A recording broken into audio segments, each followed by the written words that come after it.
Bonjour à tous, je vous remercie d'être connectés pour ce deuxième webinaire de la Fondation France-Japon de l'EHESS portant sur les villes globales et les Jeux olympiques.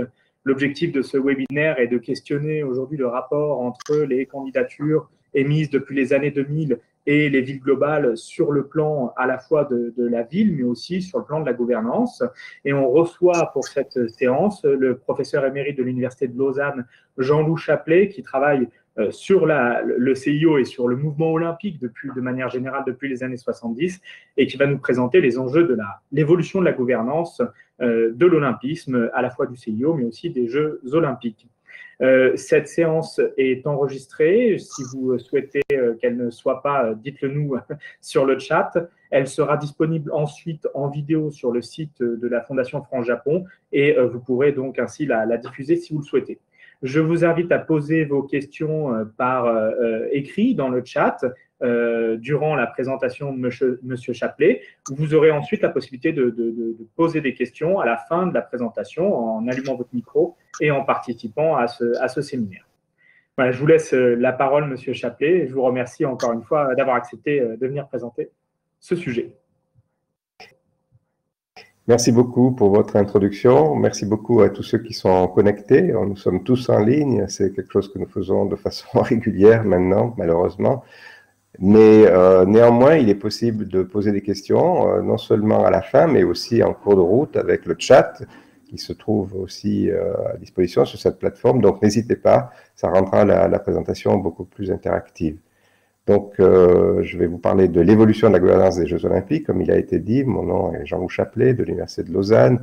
C'est vrai que je m'intéresse à cette question de ce que j'ai appelé le système olympique depuis plus de 40 ans, puisque j'ai assisté à presque tous les Jeux olympiques depuis 1972. Munich, ça fait assez longtemps, je suis maintenant à la retraite. À l'époque, j'étais un jeune de 19 ans qui apprenait l'allemand. Et donc, c'est clair qu'entre les Jeux d'été, mais aussi les Jeux d'hiver et les Jeux de la jeunesse, maintenant, j'ai eu une assez bonne expérience de ces Jeux olympiques pour avoir aussi moi-même travaillé au CIO au début des années 80. Donc, je connais bien ce système et surtout son principal produit qui s'appelle les Jeux olympiques. Donc, je commence tout de suite. Bien sûr, tout le monde connaît les Jeux olympiques modernes en particulier, ceux qui ont été rénovés en 1894 par Pierre de Coubertin. Ils ont considérablement évolué tout au long du XXe siècle et bien sûr, ils continuent d'évoluer. J'ai ici choisi deux images, l'image des premiers Jeux olympiques en 1896 à Athènes, et puis une beaucoup plus récente, la cérémonie d'ouverture des Jeux de Pékin en 2008 dans le Nid d'Oiseau. Donc deux stades olympiques avec l'évolution bien sûr énorme qu'ont connu ces stades tout au long du XXe siècle et encore aujourd'hui. Donc les débuts ont été difficiles et modestes bien sûr pour ces Jeux olympiques. Personne n'y croyait, et puis aujourd'hui, c'est devenu la plus grande manifestation médiatique au monde. C'est bien sûr une manifestation sportive, mais aussi c'est une manifestation médiatique. Ça, je crois qu'il faut bien insister là-dessus. Tous les 4 ans, le CIO les attribue, donc, et ceci depuis ses débuts. Il a été créé pour ceci, c'est son principal rôle d'ailleurs.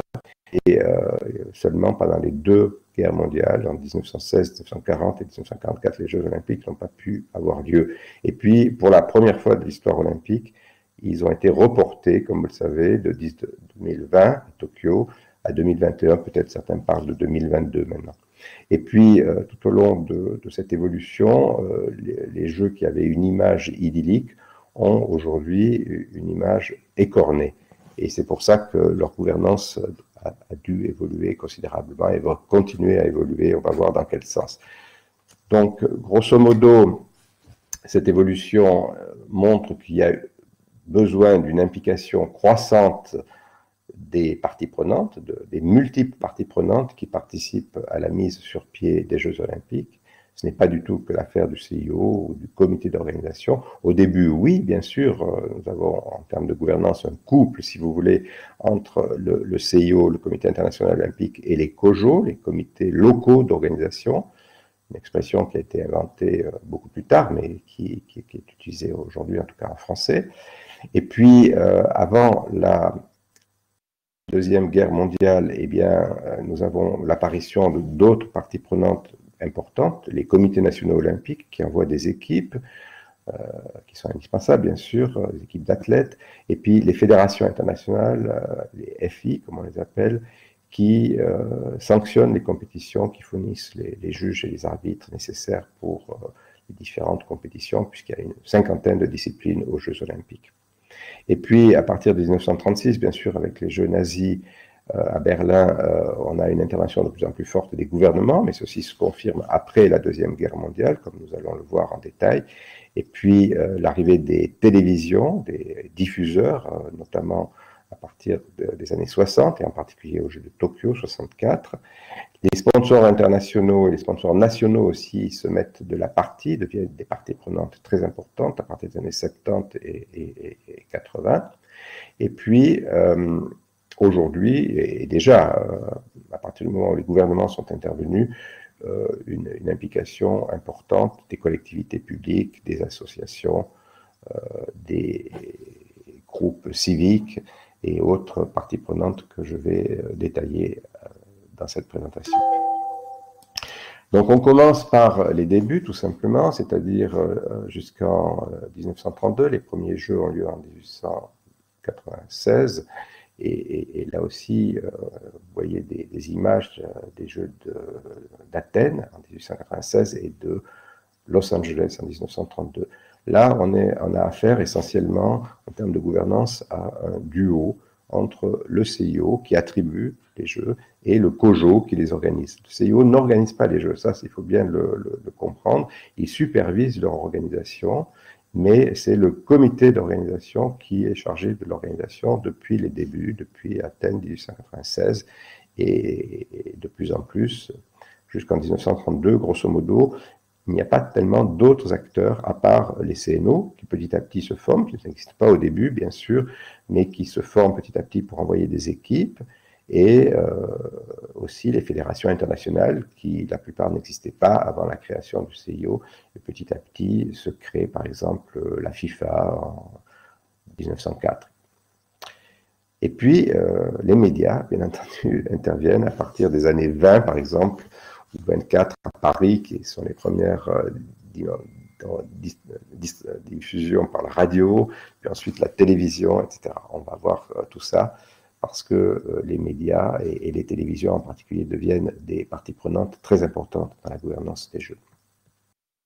Donc, on a finalement jusqu'en 1932 ce que j'appelle le système olympique classique, 5 parties prenantes importantes, et primaire, comme on dit dans la théorie des parties prenantes, le CIO qui attribue les Jeux, à un COJO qui les organise, les CNO, le cercle bleu qui envoie des équipes, et les FI, le cercle rouge qui sanctionne les compétitions, et avec à la base, bien sûr, les fédérations nationales dans lesquelles se préparent les athlètes, les Olympiens, comme on les appelle, ceux qui vont participer aux Jeux Olympiques, avec les fédérations nationales qui sont membres à la fois de leur comité national olympique et de leur fédération internationale pour leur sport.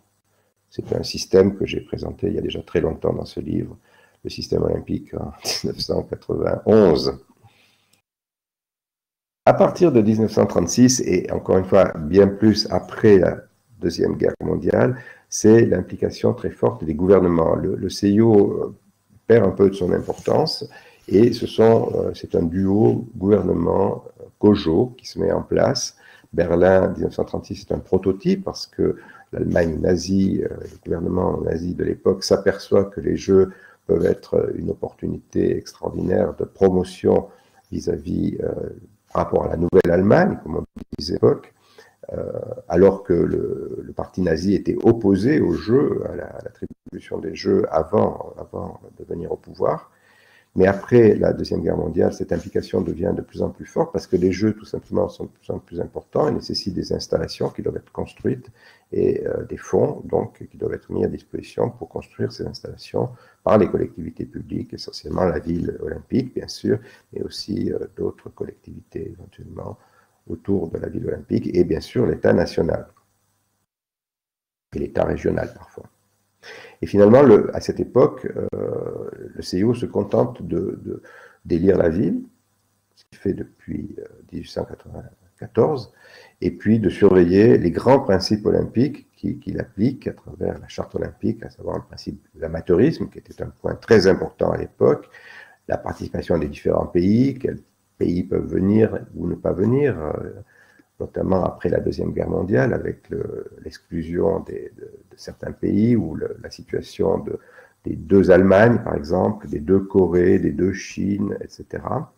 La situation de l'apartheid aussi, l'inclusion des différents sports, quels sports sont prévus aux Jeux Olympiques, et puis aussi toute la question du cérémonial qui entoure les Jeux Olympiques. Voilà les préoccupations principales du CIO, ce n'est pas du tout l'organisation des Jeux. Et puis, à partir des années 60, arrive la télévision. Là aussi, Tokyo 1964 est incontestablement un tournant important. C'est pas en 1964 que la télévision apparaît au jeu, c'est bien avant. Même Berlin 1936, il y avait déjà des essais de télévision. Ensuite à Londres 48. Et puis la première retransmission télévisée pour les Jeux d'été, c'est Rome 1960. Moi-même, par exemple, chez mon grand-père, je me rappelle très bien avoir vu en Eurovision, on disait à l'époque, en direct, les Jeux qui se déroulaient à Rome. Mais la retransmission dans le reste du monde, et notamment aux États-Unis, un marché très important, date de 1964, Tokyo, parce que c'était les premiers satellites à l'époque qui permettaient des retransmissions en direct des Jeux Olympiques, notamment dans le marché nord-américain. Et aussi, bien sûr, en Europe. Avant, il y avait surtout les journalistes, les photographes et les films qui étaient pris, mais qui étaient diffusés beaucoup plus tard des Jeux Olympiques. Et ceci veut dire que des recettes accrues viennent alimenter les comités d'organisation, parce qu'à l'époque, les droits de télévision, comme on les appelle maintenant, revenaient au COJO, non pas au CIO. On va voir que ceci change, et change bien sûr de façon importante la gouvernance des Jeux. Et aussi, à partir des années 60, quelques sponsors apparaissent, et plusieurs notamment à Tokyo en 1964. Le CIO, encore une fois, lui, se contente de recevoir une toute petite part des droits de télévision qui lui sont reversés par les COJO. Et il a aussi des problèmes politiques classiques, notamment à cette époque des jeux concurrents qu'on appelle les jeux du Ganefo, qui ont lieu un an avant ceux de Tokyo 64.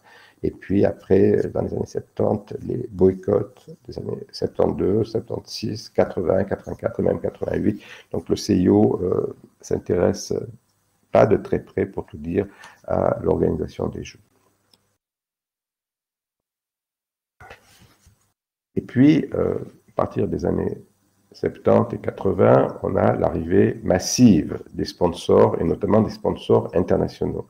Là, le tournant, c'est celui des Jeux de Los Angeles en 1984, et on a affaire là non plus à un duo, mais un quartet entre le COJO, qui est très important, les gouvernements qui restent importants, même à Los Angeles et après, bien sûr, et puis les sponsors, comme je le disais, et le CIO qui reprend petit à petit du poil de la bête, si j'ose dire, qui reprend la main notamment sur les droits de télévision qui étaient autrefois pour les COJO et qui deviennent la propriété du CIO qui négocie à partir de 1992 directement avec les télévisions et qui ensuite attribue une partie de ces droits au COJO pour organiser opérationnellement les Jeux. Et d'autres parties sont attribuées au CNO et aux fédérations internationales. Et une partie, bien sûr, est conservée par le CIO pour sa propre administration. C'est aussi dans les années 80, 85 exactement, que le CIO crée un programme international de sponsoring qui s'appelle le programme TOP et qui rapporte aujourd'hui beaucoup d'argent qui, lui aussi, est redistribué en partie au COJO, au CNO et aux fédérations internationales. Donc, Los Angeles marque un tournant parce que ces jeux sont organisés de façon privée, avec des revenus qui reviennent essentiellement au comité d'organisation et qui même fait un bénéfice de 225 millions de dollars à l'époque, assez important. Les COJO, malgré tout, se concentrent sur la logistique des jeux et Los Angeles a l'avantage de ne pas avoir à construire d'installations parce que les Jeux se déroulent dans toute la Californie du Sud où de très nombreuses installations sont à disposition et quand elles manquent, par exemple un vélodrome, elles sont construites de façon provisoire par le COJO. Et puis les années 70-80 surtout voient l'apparition de deux acteurs, deux parties prenantes nouvelles qui vont jouer un rôle de plus en plus important dans le système olympique, à savoir le tribunal arbitral du sport et l'Agence mondiale antidopage. Je vais passer beaucoup de temps, bien sûr, à expliquer ce qu'elles font, mais ce n'est pas l'objet ici. On arrive donc ainsi à ce qu'on appelle, ce que j'appelle le système olympique régulé, qui fait aussi l'objet d'un ouvrage. Donc, vous voyez la couverture ici, avec la photo de la cérémonie d'ouverture, d'une photo de la cérémonie d'ouverture des Jeux de Barcelone en 1992, avec donc 11 parties prenantes déjà, autour du système olympique classique que j'ai présenté au tout début. Vous avez ces nouvelles parties prenantes en gris, que sont les gouvernements, les médias, en particulier la télé, et puis les sponsors nationaux ou domestiques, on dit parfois, et puis les sponsors internationaux top, tout en haut à droite. Et puis tout au sommet, vous voyez ces deux acteurs, ces deux cercles, le tribunal arbitral du sport et l'Agence mondiale antidopage, l'AMA, qui en quelque sorte régule ce système pour ce qui est du dopage pour l'Agence mondiale antidopage et pour ce qui est toutes sortes de différends, y compris le dopage d'ailleurs, par le tribunal arbitral du sport. Donc c'est un système à 11 parties prenantes qui devient, vous voyez, déjà beaucoup plus complexe finalement que le système olympique classique à 5 parties prenantes qui existait jusque-là finalement. Et puis, on a un tournant en matière de gouvernance, c'est celui des Jeux d'Atlanta en 1996-1996, qui sont les Jeux du centenaire. Vous savez qu'Athènes voulait organiser ces Jeux du centenaire, mais finalement le CIO désigne Atlanta, et Atlanta a comme modèle Los Angeles, 1984 bien sûr, l'idée d'organiser les Jeux par un COJO privé qui n'a pas besoin de subventions publiques. Et la grande différence entre Atlanta et Los Angeles, c'est que Atlanta ne possède beaucoup d'installations sportives, donc il va falloir les construire, notamment le stade olympique. Il n'y a pas de stade olympique, alors que Los Angeles avait utilisé un vieux stade olympique déjà utilisé en 1932. À Atlanta, il n'y a pas de stade olympique, et donc le COJO doit le construire. Et ça coûte bien sûr très cher. Et donc du coup, il veut faire des économies en matière opérationnelle, et en matière de transport, d'hébergement, de gestion des résultats, etc. Et donc, de ce point de vue, il frôle le fiasco organisationnel parce que, tout simplement, des ressources n'ont pas été mises à disposition pour ces domaines particulièrement importants opérationnellement, les transports, l'hébergement, la gestion des résultats. Par exemple, en termes de gestion des résultats, aux États-Unis, avec IBM comme sponsor, en plus, les agences de presse se retrouvent à saisir à la main les résultats et non pas de les obtenir directement des systèmes de chronométrage, par exemple, qui étaient mis en place. Donc, ce fiasco organisationnel a lieu malgré en fait une commission dite de coordination que le CIO a créée en 1993 après avoir attribué les Jeux à Atlanta.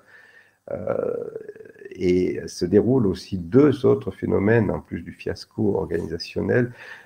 Il y a un important embouche marketing sur place dans la ville d'Atlanta qui n'a pas été vu, dont l'arrivée n'a pas été perçue au préalable par cette commission de coordination, ni par les organisateurs. Et ceci met en danger, bien sûr, l'exclusivité dont bénéficient les sponsors internationaux.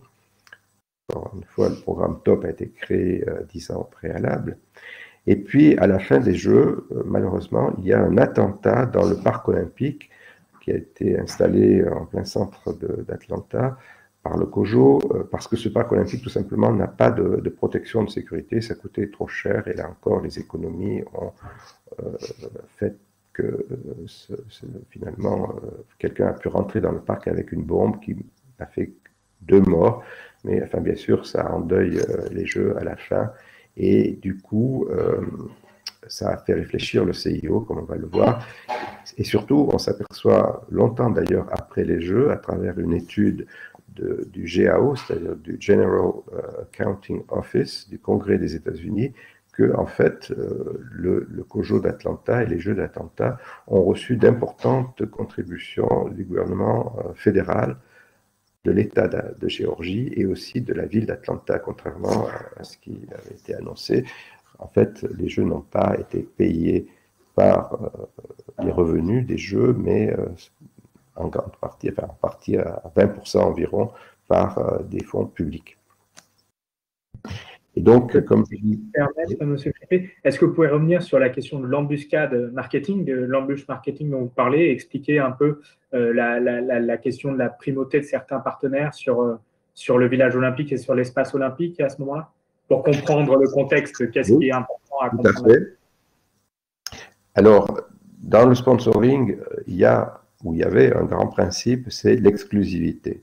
C'est-à-dire, un sponsor est exclusif pour son domaine.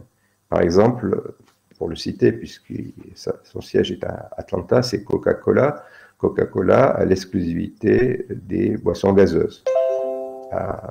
Et donc, aucune autre boisson gazeuse ne peut être sponsor des Jeux Olympiques, ni au niveau national, ni au niveau international. Par exemple, Pepsi-Cola, qui peut-être aurait bien voulu être sponsor des Jeux d'Atlanta, ne pouvait pas l'être parce que Coca-Cola l'était déjà. Et un deuxième principe important, c'est que dans les sites olympiques, il n'y a pas de publicité. Si vous regardez les images des Jeux olympiques, vous ne voyez pas de publicité autour de l'arène, comme on voit par exemple dans les matchs de football ou sur les tableaux de chronométrage, sauf le chronométrage officiel, mais c'est très rare dans les événements sportifs. En fait, le seul événement sportif où il y a très peu de publicité, ou quasiment pas de publicité, c'est Wimbledon. Vous comparez Wimbledon à Roland-Garros, par exemple, vous voyez tout de suite la différence. Et donc ça, c'est une exigence du CIO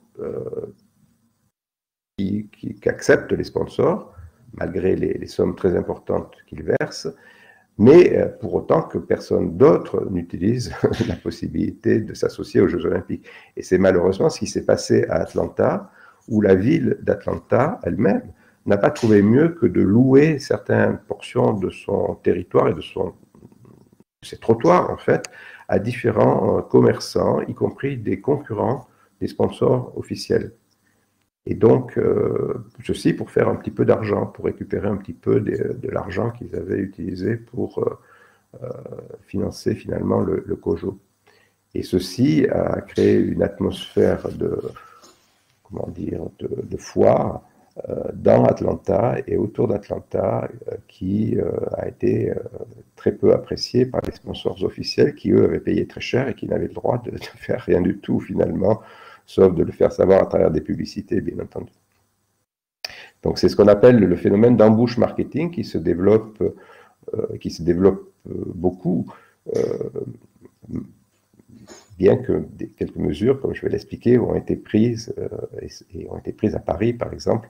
Quand vous pensez à Paris, par exemple, je vais juste citer un exemple, le sponsor officiel pour les pneus du système olympique, c'est Bridgestone, dont on a beaucoup parlé d'ailleurs récemment en France. Et puis, bien sûr, en France, il y a un autre fabricant de pneus qui s'appelle Michelin. Et bien, théoriquement, Michelin ne peut absolument pas s'associer aux Jeux Olympiques de Paris 2024. On verra exactement ce qui se fera. Sa seule possibilité serait de faire de l'embouche marketing, mais du marketing pirate, comme on dit, mais les possibilités sont très, très, très limitées, comme vous allez le voir, et vous allez voir comment elles sont limitées dans un instant. Est-ce que ça répond à votre question? Oui, tout à fait, ça répond à mes questions. Merci. Notre exemple à Atlanta, par exemple, Nike, le fabricant d'équipements sportifs, avait couvert certains immeubles de grandes affiches, aussi à Barcelone, 4 ans au préalable, et sans avoir aucune association particulière avec le CIO ou le système olympique. Et donc sans contribuer financièrement à l'organisation des Jeux. Alors, comme je vous le disais, le CIO, bien sûr, n'est pas content et il reprend les choses en main et il le fait à la prochaine édition des Jeux qui ont lieu à Sydney en l'an 2000. Et donc, on repart sur un duo, mais le COJO est en quelque sorte presque mis de côté et on est sur un duo CIO-gouvernement à partir du XXIe siècle, on peut dire. Le COJO continue à organiser opérationnellement, mais il est marginalisé parce que de nombreuses autres agences gouvernementales interviennent. Et en plus, à Sydney, ils instituent un ministère des Jeux Olympiques, un ministre des Jeux Olympiques qui appartient au gouvernement de la Nouvelle-Galles du Sud, parce que c'est un État régional, en fait, qui a pris en charge les choses ici, un gouvernement régional, celui de la Nouvelle-Galles du Sud. Est situé Sydney. Et en particulier, on voit apparaître à partir de l'an 2000 des agences pour construire les installations olympiques. Comme je vous l'ai expliqué précédemment, à Atlanta, ça a été un problème que le COJO s'occupe des constructions parce que, bien sûr, ça coûte cher et il faut mieux séparer les choses. Et c'est fait à partir de Sydney, où est créé l'OCA, l'Olympic Coordinating Authority, qui est chargé de construire les différentes installations nécessaires aux Jeux de Sydney, notamment le parc olympique, qui sera construit à l'ouest de Sydney. Et puis, du point de vue embouche marketing, le CIO propose et l'Australie adopte une loi olympique. Et ces lois olympiques, qui sont des lois d'exception, sont adoptées par tous les pays hôtes à partir de l'Australie en l'an 2000, pour l'an 2000. Et dans ces lois d'exception, un certain nombre de choses sont prévues, et notamment des restrictions très fortes, avec pénalités très fortes sur les questions d'embouche marketing. Et puis, bien sûr, le CIO renforce sa commission de coordination, donc elle se réunit toujours 2 fois protocolairement dans la ville olympique avant les Jeux, mais surtout, elle est précédée et continuellement suivie de réunions d'experts, de spécialistes qui viennent dans la ville olympique surveiller un petit peu ce qui se passe, parce qu'autrefois le CIO ne le faisait pas, et il s'en est mordu les doigts avec Atlanta 1996. Donc il y a des visites très régulières, et puis ces principes aussi sont repris à tous les Jeux suivants avec ce duo CIO-gouvernement. Jeux d'hiver comme jeux d'été d'ailleurs. Et donc c'est comme ça qu'on arrive à un système actuel beaucoup plus compliqué encore que le précédent. Vous retrouvez bien sûr les 11 parties prenantes mentionnées au préalable dans le système olympique régulier, et puis de nouveaux anneaux qui sont ici en gris très clair, mais 3 anneaux, 3 parties prenantes qui prennent une importance certaine, qui prendront sans doute de plus en plus d'importance dans les années qui viennent. Ils sont représentés ici en turquoise. Vous avez les athlètes, tout en bas, je ne sais pas si on voit la flèche, quand je bouge ma flèche, les athlètes et les clubs, donc la base du système finalement, qui fournit les fédérations nationales et les Olympiens, ceux qui participent véritablement aux Jeux Olympiques. Vous avez aussi des groupes citoyens, des activistes, des organisations non gouvernementales, notamment les organisations non gouvernementales internationales, qui jouent un rôle de plus en plus important aussi vis-à-vis des gouvernements locaux et du CIO. Et puis, finalement, aussi, on voit l'intervention de tribunaux étatiques, par exemple, en France, le parquet national financier, qui s'occupe d'affaires de corruption du sport, ou au Brésil, de corruption par rapport à l'organisation des Jeux Olympiques. Le tribunal arbitral du sport s'occupe de différents sportifs, mais uniquement au niveau civil. Ici, on est au niveau pénal. Donc 14 parties prenantes, plus toutes les autres. Donc ça devient de plus en plus complexe, et on va voir ce que ça donne par rapport, par exemple, à Paris 2024, qui intéresse, je pense, un certain public francophone.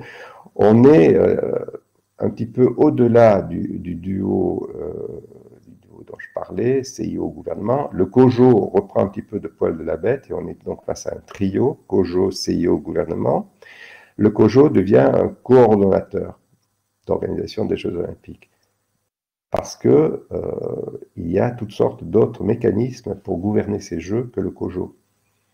Par exemple, en France, il y a une loi olympique depuis 2018 qui a été adoptée par le Parlement, qui cadre un certain nombre de choses.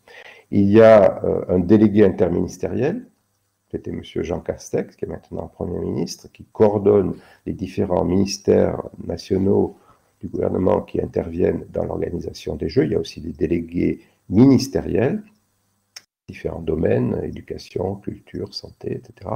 Il y a une société qui s'appelle la Solideo, c'est cette fameuse agence qui est chargée de construire les installations nécessaires au nom des collectivités territoriales qui vont en hériter. Et puis, de par la loi olympique, il y a aussi une Cour des comptes qui contrôle, et non pas a posteriori, comme c'était le cas du GAO, par exemple à Atlanta, ou du NAO à Londres 2012, mais au fur et à mesure, et qui va donc améliorer la gouvernance des Jeux en faisant des remarques, notamment par rapport au management du comité d'organisation, voire d'autres organismes impliqués comme la Solideo.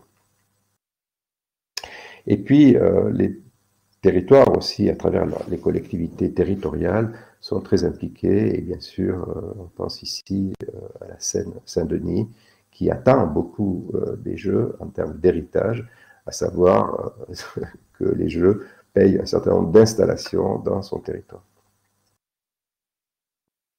Et puis, on voit aussi apparaître, comme je le disais précédemment, des activistes, des groupes citoyens. Il y en a un tout récemment qui s'oppose à la construction d'un village des médias du côté du Bourget.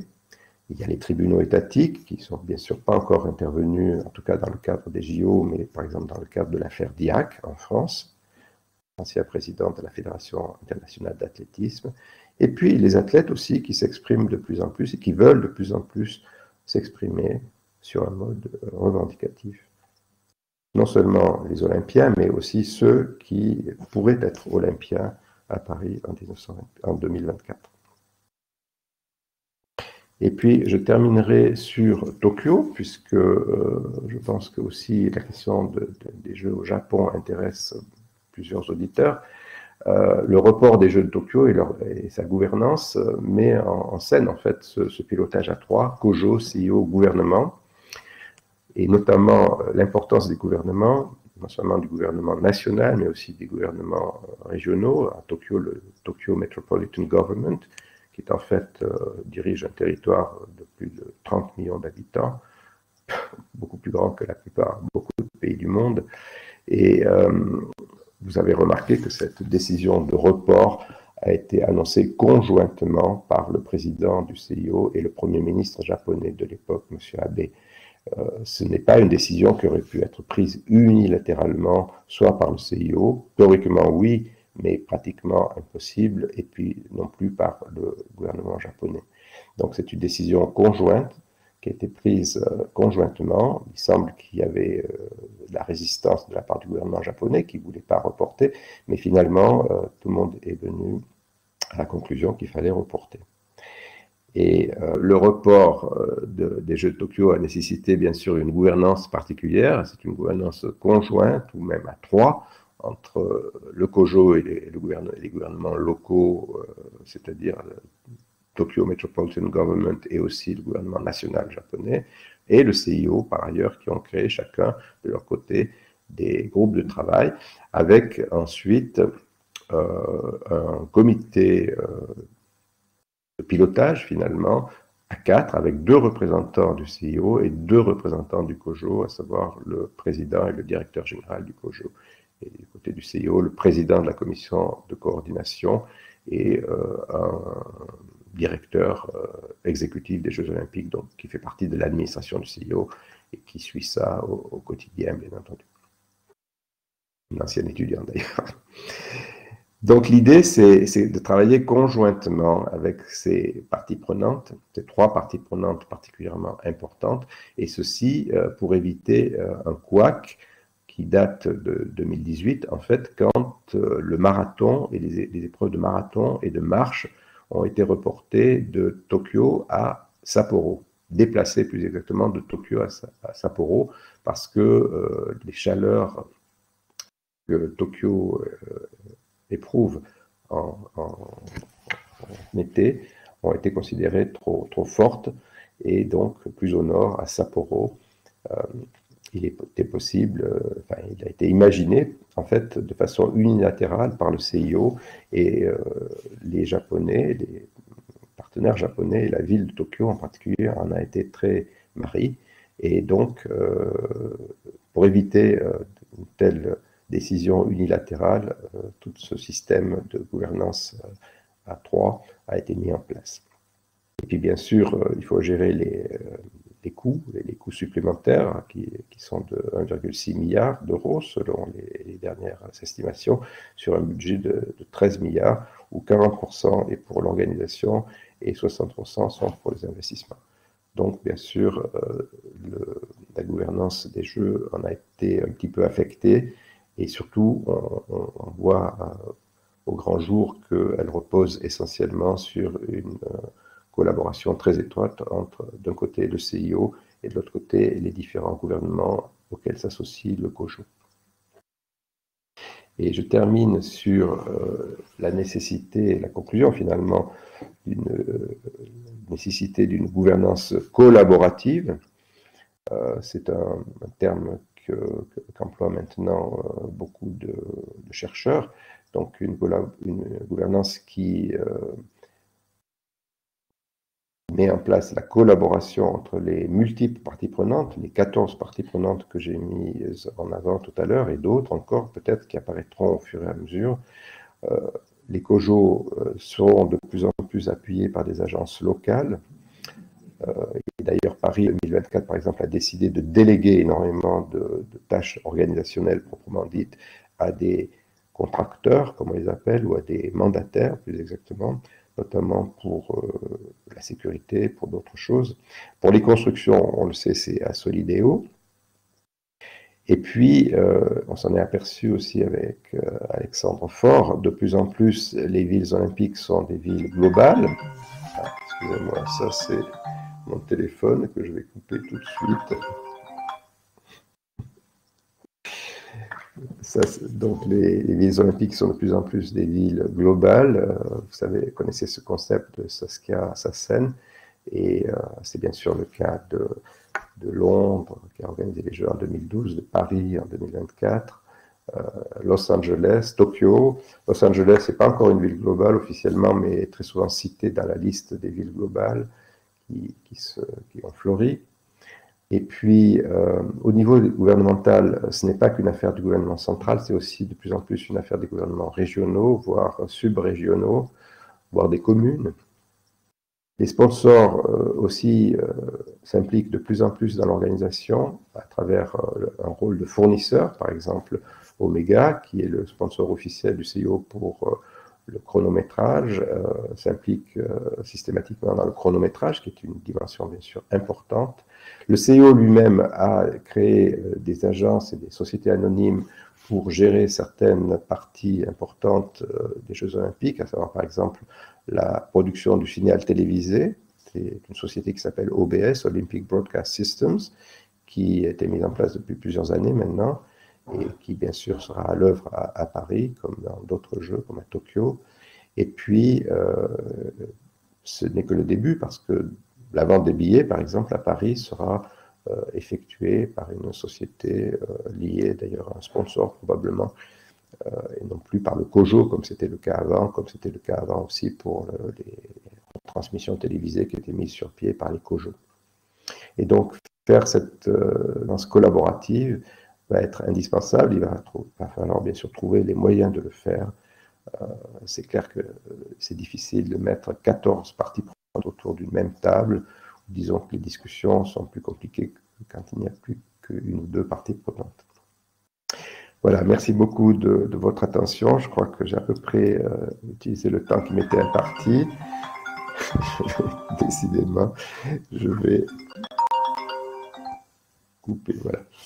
Question, je pense que c'est intéressant d'y répondre immédiatement. Il y a une question de Romain Leclerc pour savoir en quoi la loi olympique de 2018 en France modifie les réglementations normales en termes d'aménagement du territoire, notamment par rapport à la concertation et à la gestion du foncier.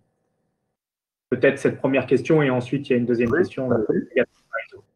Alors, je n'ai pas la loi en tête et il faudrait simplement la consulter. Elle est disponible sur Google, par exemple. Et c'est clair que pour tout ce qui est construction provisoire, il y a des dérogations importantes en termes d'aménagement du territoire. Par exemple, pour l'installation de tribunes provisoires ou de bannières provisoires, etc.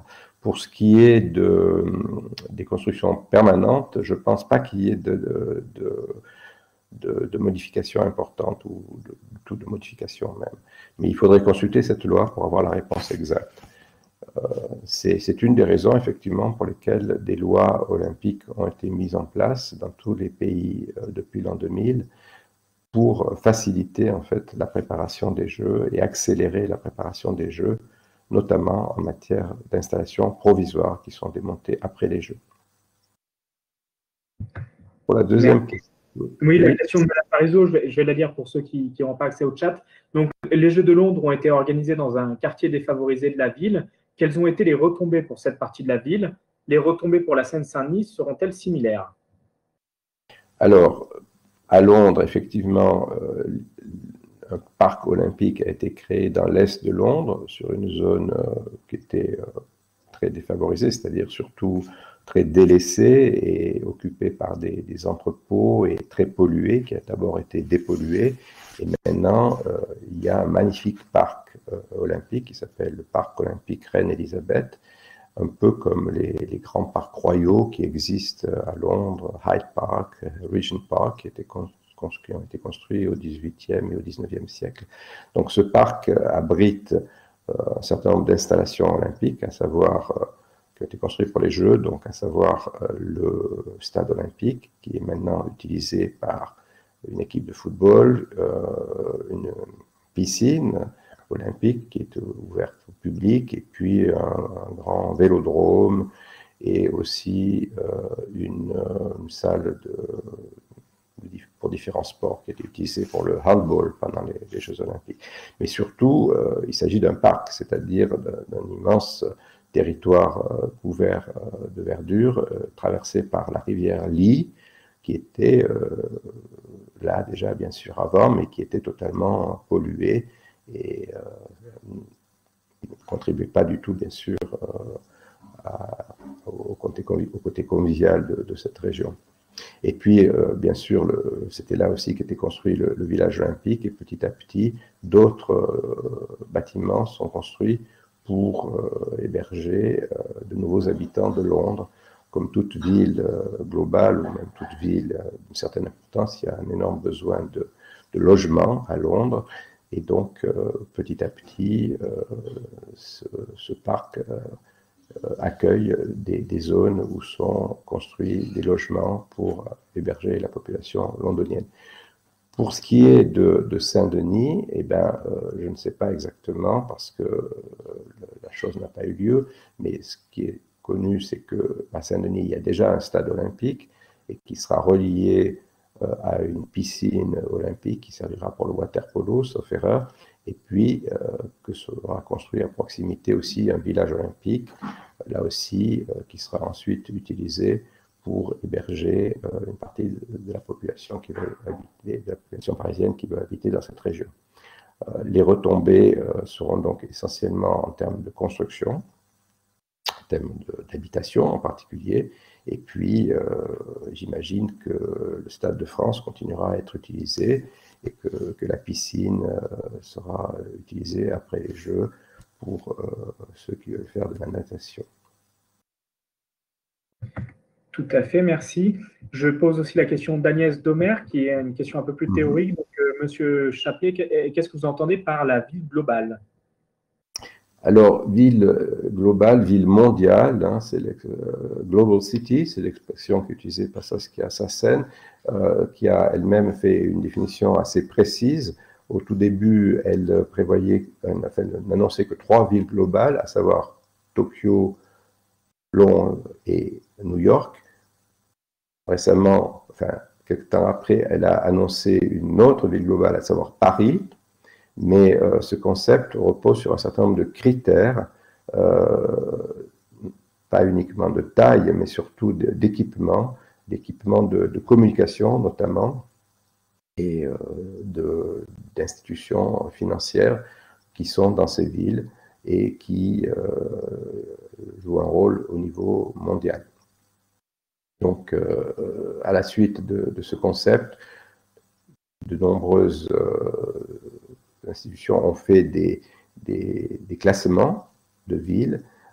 Il y en a un, par exemple, où il y a une dizaine de villes qui viennent dans ce classement. Enfin, il y en a plus, mais les 10 premières ont toutes organisé les Jeux Olympiques, sauf 2, à savoir Hong Kong, mais qui a organisé les épreuves d'équitation des Jeux de 2008, et puis Singapour, qui n'a pas organisé les Jeux Olympiques, mais qui a organisé les Jeux de la jeunesse, les premiers Jeux de la jeunesse en 2010. Et puis la 11e ville qui vient dans ce classement, qui a été fait par une fondation japonaise d'ailleurs, est Los Angeles, qui organisera les Jeux de 2028, qui a déjà organisé les Jeux de 1932 et 1984. Donc voilà l'idée de ville globale. On a fait un article avec Alexandre Faure à ce sujet qui sera prochainement publié dans la revue Diplomatie. Donc peut-être vous pourrez avoir l'occasion de le consulter. Donc il y a une autre question aussi qui est venue. Alors, pouvez-vous expliquer le rôle que joue l'agenda olympique 2020 d'un point de vue de la gouvernance des Jeux? Comment cela se traduit pour ceux de Paris 2024? Alors, l'agenda 2020 est la feuille de route stratégique qui a été adoptée par le CIO en 2014 à la suite de l'élection d'un nouveau président, à savoir Thomas Bach. C'est donc un ensemble de 40 recommandations, 20 plus 20, pour toutes sortes de questions liées aux Jeux Olympiques, mais liées au système olympique en général. Mais par rapport aux Jeux Olympiques, je dirais que la plus importante question qui résulte de cet agenda 2020, c'est l'injonction aux villes olympiques, aux futures villes olympiques, d'utiliser des installations existantes. Ça, c'est une remarque importante, enfin plus qu'importante, parce que à partir du moment où vous utilisez des installations existantes, vous réduisez les coûts de construction à zéro. Et comme vous l'avez vu, les coûts de construction, c'est la grosse part du budget d'organisation des Jeux Olympiques. Et si vous prenez le cas de Paris, Paris 2024 va utiliser le Stade de France, qui existe depuis 1998. Alors il va être un petit peu rénové, bien sûr, etc. Mais ça coûte bien sûr beaucoup moins cher que la construction d'un nouveau stade, comme ça a été fait à Londres en 2012. Et en plus, non seulement ça coûte moins cher, mais en plus, il n'y a plus les problèmes de délai. Vous vous souvenez sans doute des nombreux jeux est-ce qu'ils vont être prêts, est-ce qu'ils vont arriver à temps, est-ce que le stade sera prêt, par exemple, à Athènes en 2004. Et puis, deuxièmement, quand il y a construction, il y a souvent corruption, malheureusement. Ce n'est pas vrai que pour les installations sportives, c'est vrai pour toutes sortes de constructions, de barrages, de bâtiments, etc. Comme par hasard, les budgets explosent. Et ça a été, bien sûr, le cas dans le passé pour des installations olympiques. Donc, en choisissant systématiquement des installations, ou le plus possible des installations existantes, on réduit énormément, non seulement les coûts, mais les risques de corruption et les risques de ne pas être prêt à temps. Donc, c'est une décision importante, c'est une recommandation importante qui résulte de l'agenda 2020. Il y en a d'autres qui concernent les Jeux Olympiques, mais je dirais que c'est sans doute la plus importante. Et Paris essaye de la mettre en œuvre, et c'est là que les villes globales, bien sûr, interviennent de nouveau, parce que les villes globales sont particulièrement bien équipées, par définition, ou leur région métropolitaine. À Paris, il y a un vélodrome. Il n'est pas à Paris, il est à Saint-Quentin. Mais bien sûr, c'est pas très loin, et donc il va être utilisé pour les Jeux Olympiques plutôt que d'en construire un nouveau, comme ça a été fait à Londres en 2012. Malheureusement, Tokyo, l'agenda 2020 n'était pas en place. Tokyo a été élu juste avant, et Tokyo a décidé de construire de nombreuses installations qui sont payées essentiellement par le gouvernement métropolitain de Tokyo, un petit peu par le gouvernement national japonais. Ceci dit, ce sont de très belles installations. Si vous avez vu des photos, par exemple le stade olympique qui remplace celui de 1964, on peut dire que celui de 1964 avait fait son temps et que voilà, il y a un nouveau stade, mais bien sûr, ça a coûté assez cher. Bon, ceci dit, ils ont respecté les délais, il n'y a pas eu de corruption apparemment dans la construction de ce stade. Et puis, il y a l'exemple des installations des Jeux de Tokyo 1964, qui sont toutes encore en service, et pour certaines sont des monuments architecturaux mondialement connus, comme par exemple le stade Yoyogi, qui à l'époque était déjà très moderne, et qui reste aujourd'hui des monuments, comme je viens de le dire, et qui constitue un héritage en fait pour la ville de Tokyo. Et je pense que les installations construites pour 2020 seront un héritage pour la ville de Tokyo dans le futur, pour les 50 années à venir. En tout cas, c'est une idée assez forte que développent régulièrement les Japonais à ce sujet. Oui, je vous remercie. Peut-être précisons que effectivement le stade à Tokyo a coûté beaucoup plus cher que prévu. Il y a un surcoût assez important qui est plus du double, voire je crois le triple de ce qui était prévu pour différentes raisons, notamment un problème de changement d'architecte au milieu. Ah oui, oui. Non, alors, oui.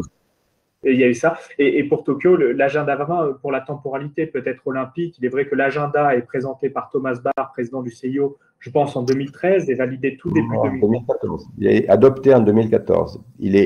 Thomas Bach est élu en 2013, au moment où Tokyo est élu. Et c'est un an plus tard, après que l'administration du CIO ait travaillé pendant un an, que l'agenda 2020 est présenté et adopté par les membres du CIO. Donc, oui, peut-être là-dessus, vu qu'on est sur la temporalité olympique, avant de prendre la question de Karina Mukhanova, que j'ai bien noté. Je voulais dire quelque chose encore sur le stade olympique de Tokyo. C'est vrai qu'à l'origine, ils avaient prévu un stade beaucoup plus cher, construit par Hadda Hadid, la star architecte anglaise, enfin d'origine irakienne, sauf erreur, et ça coûtait de l'ordre de 3 milliards de dollars, et finalement, le comité d'organisation, poussé par le gouvernement japonais, a dit non, ça va pas, on va faire quelque chose de moins cher avec un architecte japonais, et c'est ce qu'ils ont fait. Et alors, effectivement, il y a peut-être eu quelques dépassements, mais en fait, la note finale a été réduite énormément par rapport à ce qui était prévu au moment de la candidature. Tout à fait. Et concernant donc, la temporalité, peut-être voilà, avant la question de Karina Mukhanova, peut-être pouvez-vous nous expliquer comment fonctionne une élection pour une ville haute, et notamment le fait que Tokyo est élu en 2013 pour des Jeux en 2020. Est-ce que vous pouvez brièvement nous rappeler comment fonctionne depuis la candidature jusqu'à l'élection d'une ville haute, pour que tout le monde ait en tête ce mécanisme? Alors, c'est le principal rôle du CIO, c'est d'élire une ville haute, et ils le font depuis 1894. Donc, pour Tokyo, pour 2020 plus exactement, il y avait 4 candidates, sauf erreur, ou 3, pardon, 3 candidates à la fin, à savoir Tokyo, Istanbul et Madrid.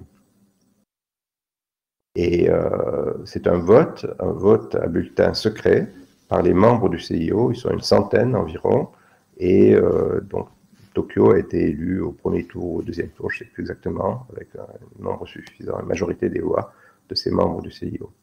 Là aussi, l'agenda 2020 a proposé des réformes importantes qui seront mises en place à partir de 2030. Vous savez, la temporalité olympique, comme vous dites, elle est lente. Comme vous savez, Paris et Los Angeles ont été élus ensemble pour 2024 et 2028. Il y avait finalement que 2 candidatures à la fin. Mais pour 2032, en fait, et 2030 pour les Jeux d'hiver, puisque les Jeux d'hiver et d'été sont décalés de 2 ans, eh bien, le CIO a décidé de procéder différemment, non plus de faire une sorte de vote à bulletin secret, mais d'avoir une commission qui se penche sur la question de voir quelles sont les villes qui pourraient éventuellement organiser les Jeux. Parce que souvent, dans le passé, il y a eu des candidatures un peu farfelues, pour tout dire. Et malheureusement, le CIO et ses membres se sont laissés emporter par ces candidatures. Par exemple, Sochi, la ville de Sochi, qui était essentiellement une ville balnéaire, qui avait 0 installation sportive d'hiver, a été élue pour organiser les Jeux d'hiver 2014.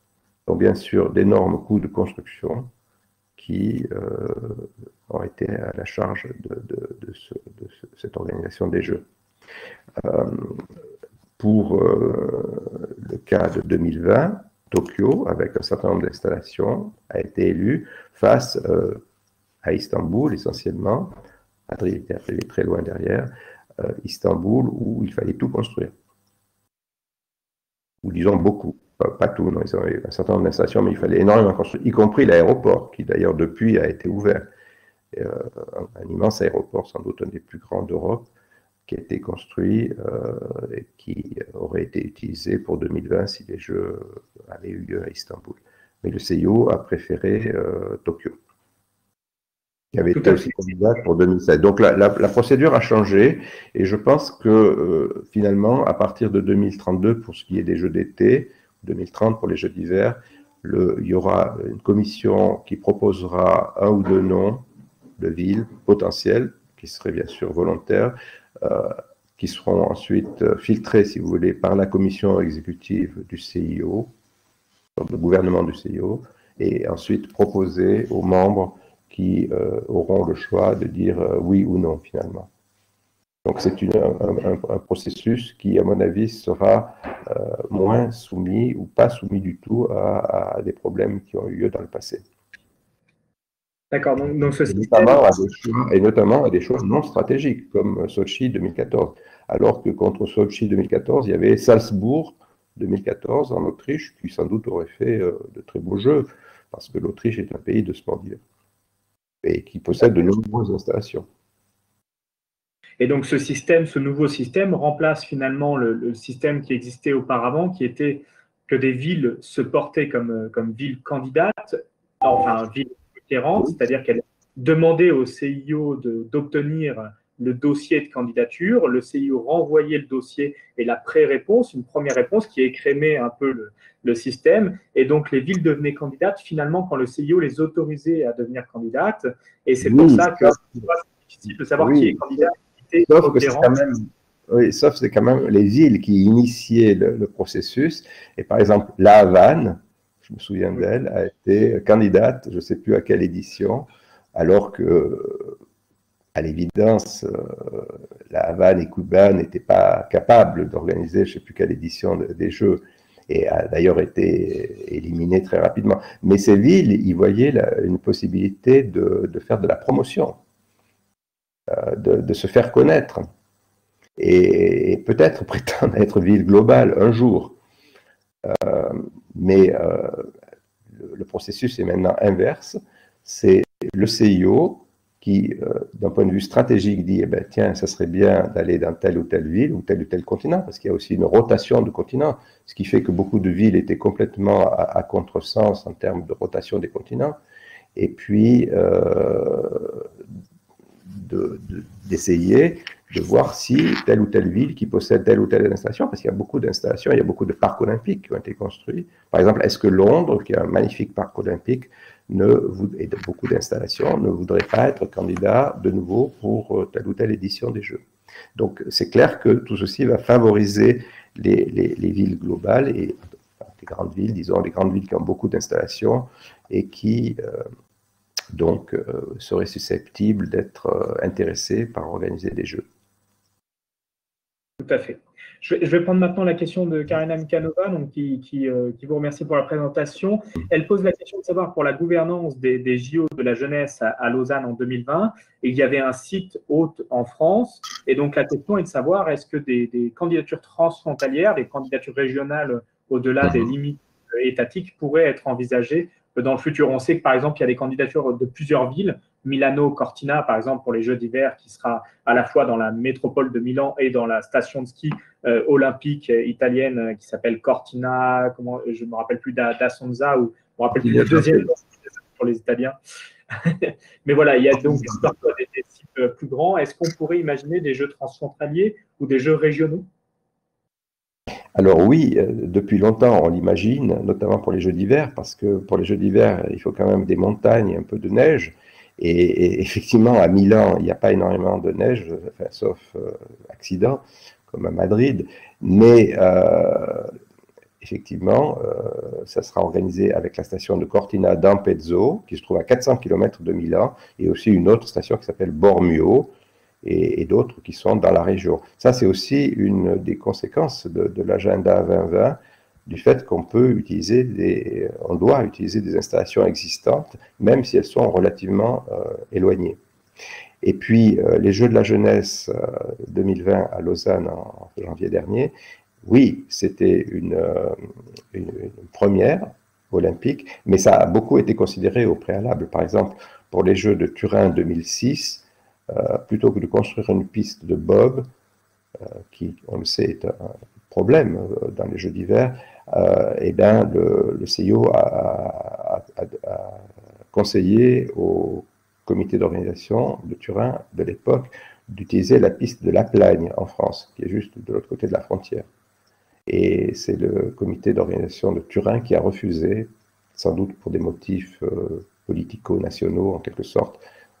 Ils voulaient avoir les Jeux entièrement en Italie. C'est d'ailleurs le cas de Milan-Cortina, parce qu'à Cortina, il y a une piste de bob, mais elle date de 1956. Autrement dit, il faut sans doute toute la refaire. Et le CIO leur a dit, mais écoutez, vous pourriez utiliser une piste de bob qui existe en Suisse, par exemple à Saint-Moritz, qui est tout près, juste de l'autre côté des Alpes. Et donc on verra ce que répond le gouvernement italien. C'est là, si vous voulez, que les collectivités locales jouent une double carte. Elles veulent de l'héritage, elles veulent des installations qui restent dans leur territoire, mais elles ne veulent pas payer pour ces installations, bien sûr. Elles espèrent que ce sont les Jeux qui vont payer pour les installations. C'est pour ça que pour les Jeux de la jeunesse Lausanne 2020, eh bien, il y a de nombreux tremplins en Suisse pour le saut à ski, mais ils ne sont pas aux normes. Et finalement, le comité d'organisation de ces Jeux Lausanne 2020 a dit, finalement, plutôt que de mettre aux normes des tremplins qui existeraient en Suisse, on va aller utiliser un tremplin en France, qui est juste là aussi de l'autre côté de la frontière du village où se déroulaient les épreuves de ski de fond. À savoir Prémanon, ça s'appelle Prémanon, les TUF, Prémanon. Merci. Est-ce que je vais me permettre de poser une question en attendant de savoir s'il y a des gens qui ont des questions, n'hésitez pas à la mettre à mettre vos questions dans la discussion générale, hein, je les reprendrai. Moi, j'avais une question concernant le statut réel du CIO en droit suisse. Donc, on a parlé, voilà, qu'est-ce qu'aujourd'hui le CIO fondamentalement pour le droit suisse et dans le droit international peut-être, voilà, est-ce que son statut est similaire à celui de la FIFA ou de l'UEFA, dans les grandes organisations qu'on connaît qui sont en Suisse. Et à ce moment-là aussi, peut-être la question, bien évidemment, du statut des membres du CIO, parce que ça, c'est quelque chose d'assez intéressant. C'est des individus qui sont membres du CIO et non pas des représentants des États. Or, parfois, on a tendance à y voir de la diplomatie interétatique lors des élections. Est-ce que vous pouvez nous préciser, voilà, qu'est-ce que ça signifie être membre du CIO et comment on est élu membre du CIO et est-ce qu'on représente une institution ou est-ce qu'on se représente soi-même, ce qui est déjà très bien? D'accord. Alors, d'un point de vue juridique, le CIO, comme les fédérations internationales, presque toutes les fédérations internationales sont des associations de droit suisse. Suisse, comme en France, comme dans beaucoup de pays, c'est même un article de la Déclaration des droits de l'homme, il y a le statut d'association. Il est possible aux personnes physiques de s'associer. Mais le CIO est effectivement une association de personnes physiques, alors que les fédérations internationales sont des associations de personnes morales, on pourrait dire des confédérations. La FIFA est l'association des fédérations internationales, des fédérations nationales de football, la fédération française, la fédération anglaise, etc. Alors que le CIO est une association de membres, comme vous l'avez dit, de personnes physiques. Et dans ces personnes physiques, qui sont limitées au maximum à 115, il y a 4 catégories. Il y a les membres individuels, qui représentent essentiellement eux-mêmes. Il y a les membres qui représentent les CNO, qui sont au maximum nombre de 15. Il y a les membres qui représentent les fédérations internationales, qui sont au nombre de 15 aussi. Et les membres qui représentent les athlètes, qui sont au nombre de 15 aussi maximum. 12 de ces 15 athlètes sont élus par leur père au village olympique, par les Olympiens, différentes éditions des Jeux olympiques. Donc le CIO, c'est une réforme qui date de 1999, donc est une sorte d'amalgame de membres individuels, de membres représentant les fédérations, les CNO et les athlètes. Donc les principales parties prenantes du système olympique classique, comme je l'ai indiqué. Sauf les COJO qui ne sont pas représentés spécialement au CIO. Et puis, par rapport à la question du statut, il me semble qu'il y a quelque chose qu'on pouvait dire par rapport à Lausanne, à l'agenda 2020, mais j'ai oublié en fait la remarque que je voulais faire. Donc, par rapport à votre question. Donc, est-ce que ça répond à votre question? Donc, un statut juridique d'association qui n'est pas une organisation intergouvernementale, comme il peut en exister de nombreuses, à Genève par exemple, en Suisse en général, et CIO a essayé d'améliorer son statut au fil des ans. Ceux qui s'intéressent à cette histoire, d'ailleurs, trouveront sur le site de mon institut, l'IDHEAP, tout un article à ce sujet sur l'émergence de ce que j'appelle la place olympique suisse au fil du XXe siècle et encore aujourd'hui, XXIe siècle, puisque plus des 3/4 des organisations qui gouvernent le sport mondial, y compris le CIO, mais aussi la FIFA, l'UEFA et d'autres, se retrouvent en Suisse. Le CIO depuis 1915, la FIFA depuis 1932, etc. Donc, mais ça continue et régulièrement des organisations sportives mondiales s'installent en Suisse. Merci pour cette précision. Je reprends la question d'Oran Le Sou qui porte sur l'avenir des Jeux Olympiques. Vous avez déjà expliqué que les villes globales prenaient de plus en plus d'importance et du fait de l'agenda 2020 qui demande de plus en plus d'infrastructures, ces villes sont aujourd'hui en position de force. Peut-être la question de Madame Le Sou, c'est de savoir il peut y avoir des candidatures nationales. Si je me permets d'élargir un peu la question, quels sont les différents scénarios possibles pour la tenue des Jeux de l'après 2024 et de l'après agenda 2020. Oui, alors justement, c'est ce que je voulais dire. L'agenda 2020 recommande, si cela est possible, d'organiser les Jeux sur 2 pays éventuellement. Et si c'est nécessaire, notamment pour utiliser des installations existantes. Donc c'était déjà le cas en fait pour les Jeux d'hiver, mais maintenant c'est possible aussi pour les Jeux d'été.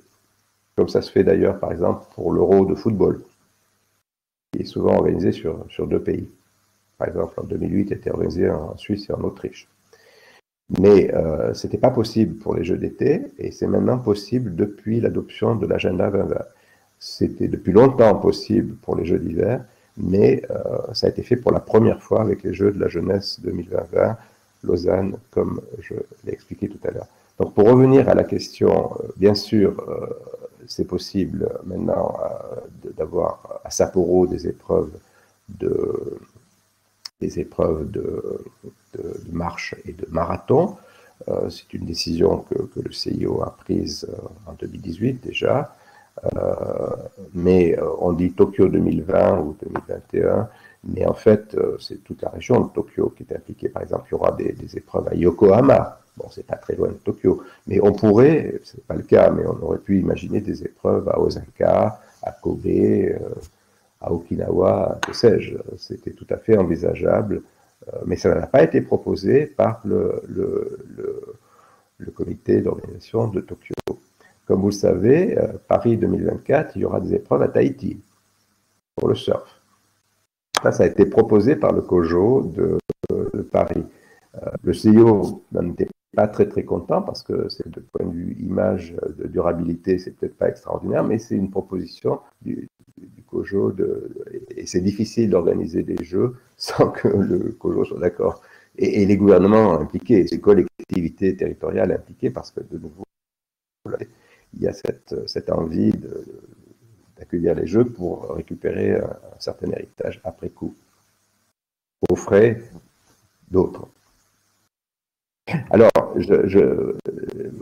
votre question, c'est effectivement, on peut imaginer dorénavant des Jeux olympiques sur plusieurs pour tenir compte des pays proches, ou disons, par exemple, Belgique, entre Bruxelles, Rotterdam, Amsterdam et d'autres villes, il y a soit à faire des Jeux olympiques utilisant que des stations existantes, que des stations existantes. En Suisse, on considère les Jeux d'hiver, mais moi je dis depuis très longtemps, on pourrait tout à fait organiser l'été en Suisse, entre Genève et Zurich, et Bâle et Lugano, donc les grandes villes, c'est Lausanne, sûr. Il y a énormément d'installations, il y a le transport très efficace en train, et il faut 2h30, 3 heures entre Genève et aussi toutes les demi-heures. Donc tout ceci rendrait possible une organisation des Jeux d'été sur l'ensemble de la Suisse. Et d'ailleurs, les sports publics ont été utilisés pour organiser les athlètes en particulier pour les Jeux de la jeunesse de Lausanne 2020. Moi-même, par exemple, je suis allé voir du curling à Champéry, qui est à 1 heure en prenant le train, tout simplement. Et ça a très bien fonctionné.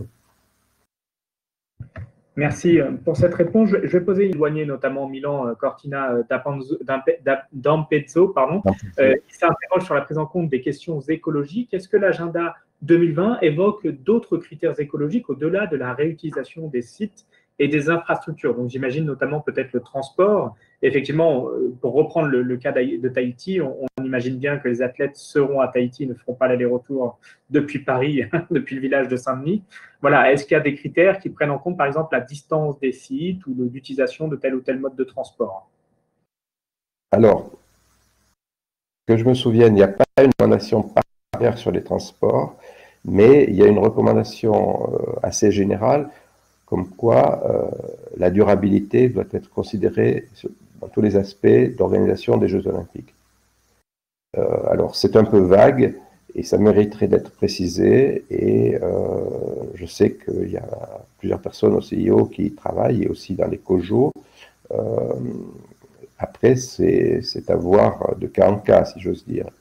Et notamment en matière de transport, c'est vrai que les transports, c'est un domaine très important pour l'organisation des Jeux olympiques, car il faut transporter énormément de monde, et en particulier, et assez rapidement finalement, et l'utilisation des transports en commun est recommandée depuis très longtemps pour les spectateurs. Ce qui est relativement nouveau, c'est d'utiliser les transports en commun pour d'autres catégories de personnes qui assistent aux Jeux olympiques. Bon, les spectateurs, c'est quand même de l'ordre de 8 millions de personnes, hein, donc sur la durée des Jeux, c'est quand même important, et c'est sans doute la meilleure façon à Paris comme ailleurs. Encore faut-il que les systèmes de transport existent. C'est pas trop le cas à Los Angeles, par exemple. À Rio, il y avait un métro, mais il était tout à fait insuffisant, et il a été en fait complètement refait et étendu pour les Jeux de 2016. Et là, la question, c'est est-ce que le coût d'un tel investissement dans des systèmes de transport doit être compté comme un coût des Jeux olympiques? pour moi, la réponse est non, parce que bien entendu, ces systèmes de transport seront utilisés très longtemps après les Jeux Olympiques.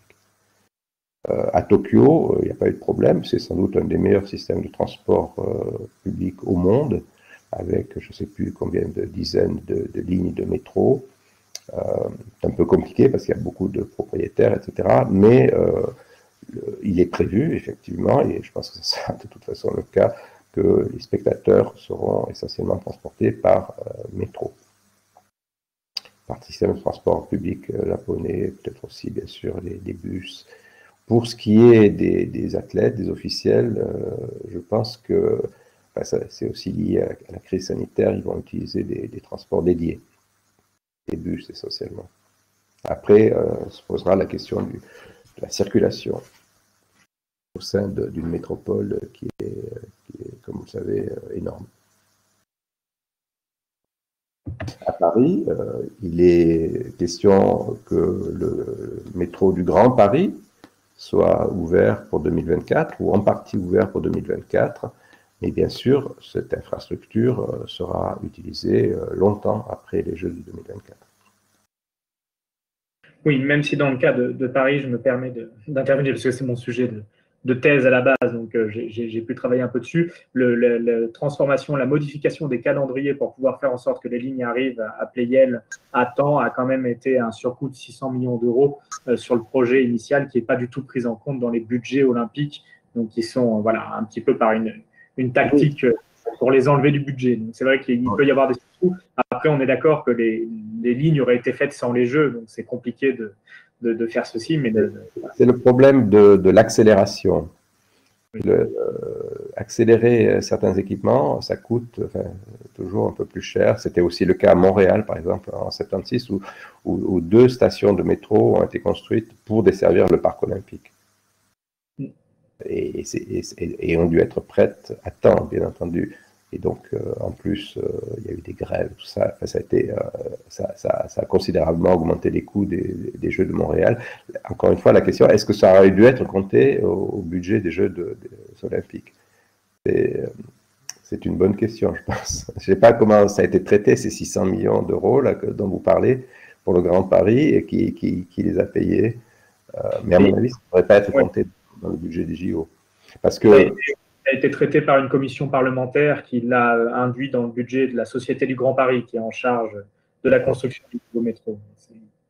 Peut-être pour la question de Romain Leclerc, donc par rapport au livre global, est-ce que les enjeux relatifs à la transformation sociale et environnementale des quartiers concernés par les JO, donc gentrification, urbanisation, sécurisation de l'espace public, enjeux de revitalisation urbaine pour les Jeux de Londres, voire par exemple l'auteur, donc Monsieur Watt, je ne me rappelle plus de son prénom, mais qui avait écrit effectivement un livre qui était It's Not For Us, donc sont prises en compte par certaines des parties prenantes. Est-ce que la montée des revendications portées par la société civile peut être analysée par rapport à cette prise en compte?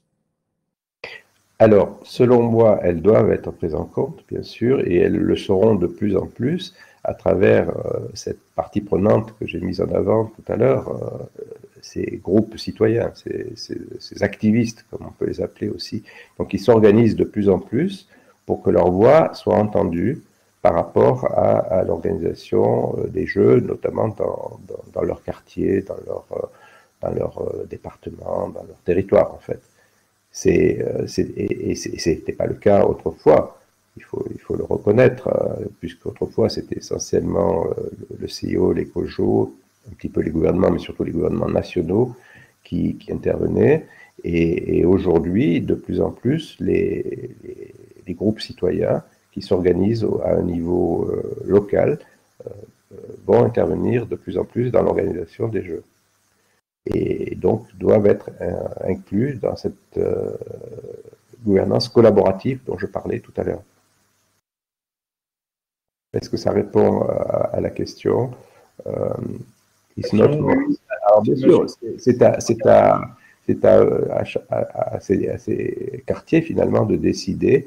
Donc, alors, probablement que dans l'est de Londres où a été construit le parc olympique, je pense que c'est un auteur anglais puisque c'est écrit en anglais, il y avait sûrement des gens qui n'étaient pas contents et qui pensaient que ce n'était pas une bonne chose.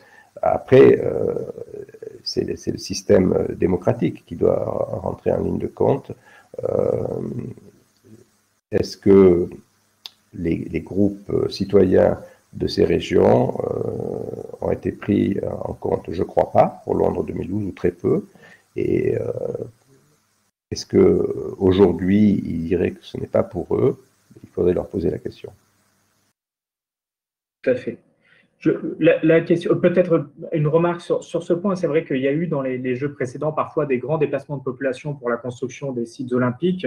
J'ai pu voir passer des estimations pour Séoul où on parle de plus de 600 000 à 700 000 personnes qui ont été déplacées de leur logement pour faire place aux installations construites lors de la préparation des Jeux, donc ça prend en compte des infrastructures et le village olympique. Dans le cas de Tokyo, il y a eu quelques articles pour dénoncer effectivement le déplacement, mais je crois que c'est que de dizaines de personnes, on ne parle pas de centaines de personnes à Tokyo, et que ça avait été particulièrement marqué à Tokyo par le fait que sur la dizaine de personnes déplacées, certains avaient déjà été déplacés en 64, mais finalement, ça représente très peu de gens dans le cas de Tokyo et de Paris par rapport aux Pékin ou de Séoul, enfin, qui ont été des moments beaucoup plus violents d'un point de vue d'installation de l'olympisme dans les quartiers pauvres. Alors, pour le cas de Tokyo, là, je peux parler pour sûr parce que j'ai visité ce site du village olympique avant le village olympique et c'était un site vierge, c'était un terrain vierge, une île gagnée sur la baie du port de Tokyo. Donc, il n'y avait rien avant, ou peut-être il y avait une ou deux cabanes, mais il n'y avait quasiment rien sur ce site au préalable qui est en plein centre de la baie de Tokyo. Pour d'autres cas, bien sûr, il y a eu des déplacements de population importants et malheureusement pas toujours bien gérés. Et ça, c'est bien sûr à éviter et à surtout prendre en compte à travers des groupes citoyens qui s'organisent pour représenter ces intérêts, ces populations. Et bien sûr, on parle des fois de gentrification, mais c'est le cas. En général, c'est des aménagements. Par exemple, si on prend le cas du parc olympique Reine-Élisabeth à Londres, c'est clair que ce parc est une amélioration considérable, on pourrait dire une gentrification de ce quartier qui était un quartier totalement délaissé de l'Est londonien. Donc la gentrification a lieu, mais la gentrification n'est pas obligatoirement quelque chose de négatif.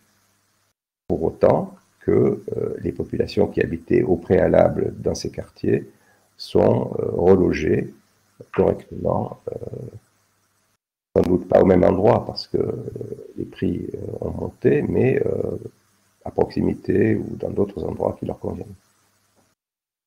Merci. J'ai une question de Damien Geffroy qui revient sur la question du Grand Paris Express. Quelle est la part occupée par les projets de transport du Grand Paris Express dans la candidature de Paris? Je vais peut-être me permettre juste parce que j'ai analysé, j'ai posé sur cette question. Le Grand Paris Express était annoncé dans le dossier de candidature de Paris 2024 et il a été mis en avant par le comité de candidature de Paris. Il est certain que ça a joué en importance pour mettre en valeur la ville de Paris et les efforts qui sont faits pour la rénovation de la partie nord de Paris et en Seine-Saint-Denis et l'implantation du village olympique. Pour autant, est-ce que ça a joué sur l'élection? C'est plus compliqué à dire parce que, comme le rappelait M. Chaplet, pour 2024, donc l'élection a lieu en 2017 à Lima, il n'y a plus que deux candidats à la fin, Paris et Los Angeles, qui étaient candidats pour 2024. Et il y a donc un accord entre les deux villes pour se partager 2024 et 2028. L'importance pour Paris de 2024 était de renvoyer aux 100 ans des derniers Jeux à Paris, qui étaient en 1924. Et je vous annonce que dans deux séances de ce webinaire, nous recevrons deux chercheurs, Madame Fabry et Monsieur Zegni, qui viendront nous expliquer comment, en 2024 particulièrement, des villes se sont retirées de l'élection avant l'heure parce qu'elles trouvaient la concurrence un peu trop difficile et parce qu'il y avait des tensions locales. Donc, c'est le cas de Budapest, Rome et de Hambourg qui ont retiré leur candidature face à Paris et Los Angeles. On reviendra sur cette question lors de cette séance. Je me permets commencer parce qu'on a plusieurs questions de suite. On a une question de Marie LV, désolé, j'ai pas le nom entier, donc qui demande est-ce que l'organisation des Jeux Olympiques peut agir en catalyseur pour développer plus durablement les villes hôtes, notamment par le biais d'une influence internationale forte en matière de durabilité. Elle étudie notamment le cas de Buenos Aires, qui avait organisé les Jeux Olympiques de la jeunesse d'été en 2018. Et donc la question est pour vous, Monsieur Chapelet, en rappelant que Buenos Aires est une vieille ville candidate des Jeux, parce qu'il me semble qu'en Amérique du Sud, c'est certainement celle qui a le plus candidaté pour l'accueil des Jeux dès les années 1910-1920. Oui, oui, c'est exact. C'était une ville très développée, enfin, c'est une grande ville encore, c'est pas une ville globale, mais c'est une très grande ville. Et effectivement, c'est finalement au COJO, à chaque fois, d'imaginer comment cette durabilité peut être mise en œuvre. C'est difficile à répondre à cette question parce que, bien sûr, les jeux peuvent être un catalyseur de durabilité, mais ça dépend en fait de comment les COJO l'imaginent.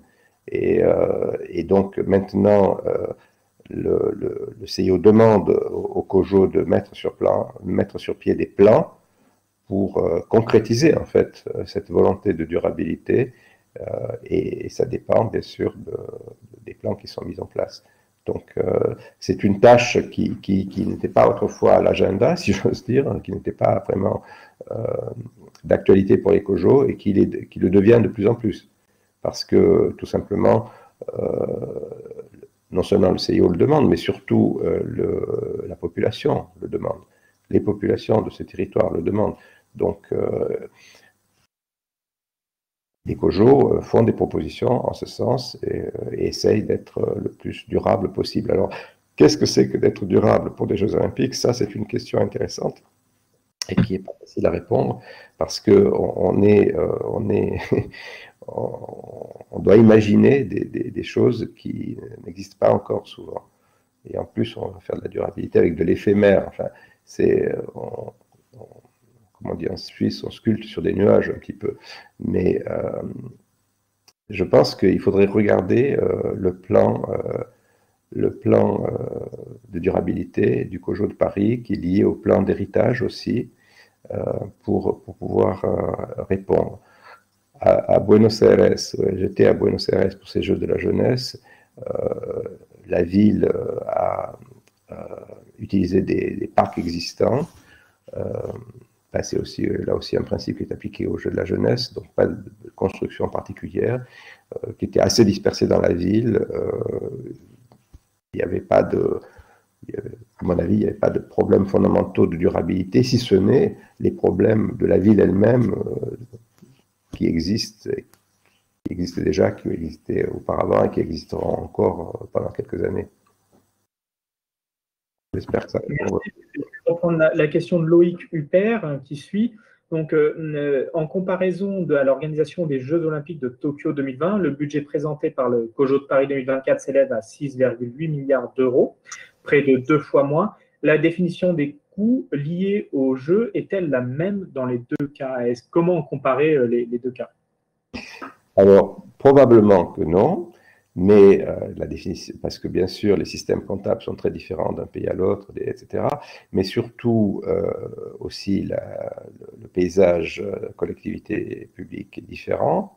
Et puis, surtout, la grande différence entre Tokyo et Paris, c'est que Paris, il y a très peu de construction. Et à Tokyo, il y en a beaucoup. Et le budget de construction, c'est environ 60% du budget qui est annoncé à Tokyo. 40% pour l'organisation, 60% pour les constructions. Donc vous coupez 60%, enfin, je n'ai pas fait le calcul, mais vous arrivez peut-être au budget de Paris. C'est pour ça que ce budget est moins important. Et on parle toujours des coûts, mais il y a aussi des recettes aux Jeux Olympiques et au budget organisationnel. Les principales recettes, c'est le sponsoring domestique, c'est le sponsoring international, les droits de télévision et les billets. Et avec quelques subventions, notamment pour les Jeux paralympiques, en général, on arrive à équilibrer le budget opérationnel, c'est-à-dire les 40%. qui est très difficile à équilibrer, ou impossible en fait à équilibrer, c'est les 60% de construction. Et si vous supprimez les constructions, ou si vous réduisez à l'extrême les constructions, eh bien sûr, vous limitez énormément les budgets et donc les déficits potentiels. Oui, tout à fait. Les partenaires qui rapportent la majorité des recettes, vous parliez tout à l'heure de Bridgestone, qui est la marque de pneus qui concurrence Michelin, c'est une marque japonaise, et donc c'est pas pour rien qu'elle s'est positionnée sur le partenariat au moment où Tokyo avait obtenu les Jeux. Et c'est effectivement, les entreprises japonaises sont capables de mettre beaucoup d'argent dans le partenariat, et c'est un peu moins le cas. Dans le cas français, il y a moins de patriotisme, comme ils l'ont appelé au Japon, patriotisme économique des entreprises françaises pour sponsoriser les Jeux. Il ne faut pas non plus oublier que les Jeux à Tokyo, la ville de Tokyo a été élue en 2013, la candidature a été annoncée quelques temps après le tremblement de terre de 2011, et il y avait donc un enjeu aussi de politique nationale d'investir dans ce que le gouvernement japonais avait appelé les Jeux de la reconstruction, même si Tokyo n'a pas été directement touché par les catastrophes de 2011. Mais en tout cas, il y avait cet aspect-là d'investir assez massivement pour relancer l'économie. Oui, et les Japonais ont eu une approche nouvelle du marketing olympique, pas au niveau international, parce que celui-là est géré par le CIO et il y a un seul fabricant de pneus, c'est Bridgestone, mais au niveau national, au niveau domestique. Et ils ont autorisé la non-exclusivité. À savoir, par exemple, que Japan Airlines et ANA, l'autre compagnie japonaise, la grande compagnie japonaise, All Nippon Airways, sont tous les deux sponsors des Jeux Olympiques domestiques au niveau du Japon. Donc, ils peuvent le faire savoir au Japon. Et c'est important pour leur marché japonais, essentiellement. Et ça, c'est nouveau. En termes de marketing, ça ne s'était jamais fait, la non-exclusivité. Les Japonais l'ont fait, et je pense que d'autres le feront ensuite. Après, c'est des questions de culture aussi. Ça pose des petits problèmes, tout simplement, opérationnels. Par exemple, quel est l'avion qui va transporter la flamme olympique d'Olympie à Tokyo? Est-ce que ça sera un avion de Japan Airlines ou est-ce que ce sera un avion de ANA? Ben, je vais vous dire la réponse, ça a été un avion, ça c'est sûr. Et puis ils ont mis les autocollants des deux compagnies près de la porte. Et donc personne ne sait exactement à qui appartenait l'avion, mais ça c'est pas très important. Tout le monde a vu les logos de Japan Airlines et de ANA. Est-ce qu'on peut faire la même chose en France? Ça c'est au COJO de le dire.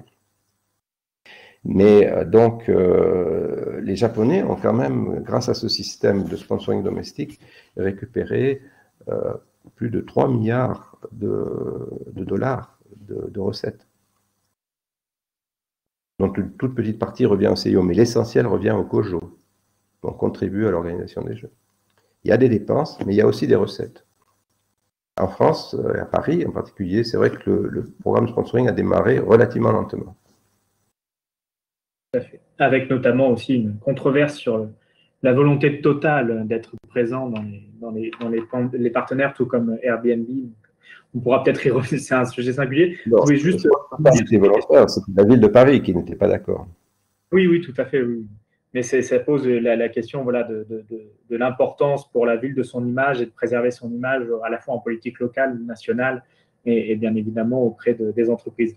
Concernant les Jeux de la jeunesse, je voulais revenir sur la question de la gouvernance des différents Jeux. Donc, on a les Jeux olympiques d'hiver, les Jeux paralympiques, on a les Jeux de la jeunesse qui se déroulent à côté, et on peut aussi parler de tous les Jeux régionaux et des Jeux, je ne sais pas comment les appeler, par exemple les Jeux du Commonwealth. On pourrait dire ça, ou alors les Jeux coloniaux anglais. Voilà, les Jeux olympiques qui sont très importants. En Europe, les Jeux européens ne sont pas très importants. Mais quel est le statut de toutes ces différentes épreuves vis-à-vis des Jeux et du CIO? Est-ce que ce sont des franchises? Est-ce que ce sont des filiales? Voilà, comment on peut les classer? Alors, les Jeux régionaux, comme vous le voyez, je les ai représentés ici parce qu'ils dépendent de l'ACNO et des associations, des différentes associations continentales de CNO. Ils sont partie prenante, à mon avis. Ils contribuent de façon large, très large, au système olympique parce que souvent, les athlètes qui vont participer aux Jeux olympiques ont d'abord participé à des Jeux régionaux au niveau des continents, ou au niveau du Commonwealth, ou au niveau de la francophonie, par exemple, ou au niveau des Jeux méditerranéens, ou des Jeux boliviens, etc. Il y a de très, très, très nombreux Jeux régionaux qui jouent leur rôle de préparation des athlètes en vue d'une participation à des Jeux plus importants, par exemple les Jeux olympiques. Donc, ce lien, il est pas très fort, mais il existe malgré tout. Et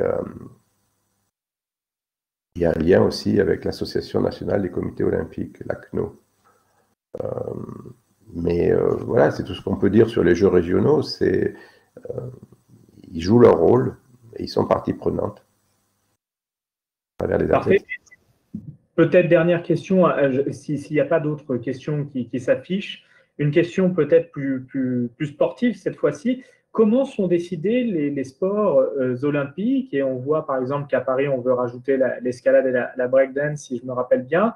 Comment on décide de ces sports? Et je sais que les villes ont le droit de proposer des sports qui sont ensuite validés ou non par le CIO. Voilà, vous pouvez nous expliquer, peut-être revenir là-dessus. Il y avait par exemple à Paris 1924 des sports tout à fait improbable pour aujourd'hui. Il y avait la pêche à la ligne, il y avait le tir au canon, il y avait des épreuves de pompiers pour éteindre un feu au 6e étage et transporter des blessés, des jeux qu'on ne fait pas aujourd'hui.